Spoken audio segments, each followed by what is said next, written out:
Hey, this is Joseph with Engadget. I'm here at CES 2013 with Sony Mobile, and they're just showing off the Xperia ZL, which is the cousin to the Xperia Z. Now, the two phones are essentially the same, except the major differences here are that this does not carry the waterproof and dust rating of the Xperia Z. We have a 5-inch 1080p HD display, and you can see here yourself, that display actually takes up about 75% of the front face here on the phone. One of the unique design elements of this handset is that down here at the bottom you can see is the front-facing camera. So that's sort of a unique placement we haven't seen before on smartphones.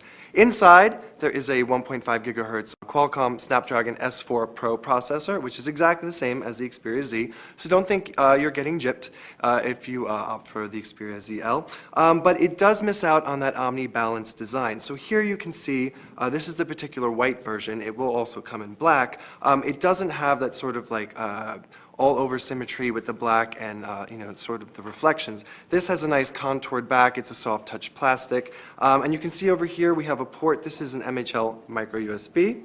And then if we turn it over to the side over here, you can see here's the volume rocker.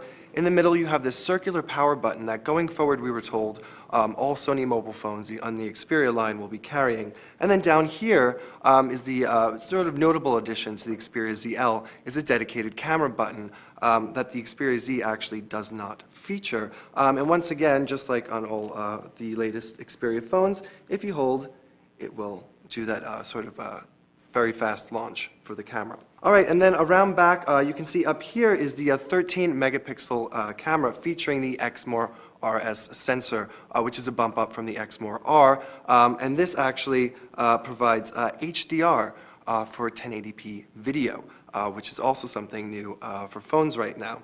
And then down here at the bottom is a sort of a covered flap that you can just pop open. And you can see that's where you'll put in your micro SD and the SIM card slot. All right, so what we're looking at here is Android 4.1.2 Jelly Bean. Of course, it will be upgradable in the future as those updates are made available by Sony Mobile. And here on the home screen, you can see we have a few Sony media apps that were introduced. They've been pre-configured. This won't necessarily look like this out of the box, but these will also be in your app drawer when you launch the phone. So we have Walkman, we have Album, Movies, and PlayStation Mobile.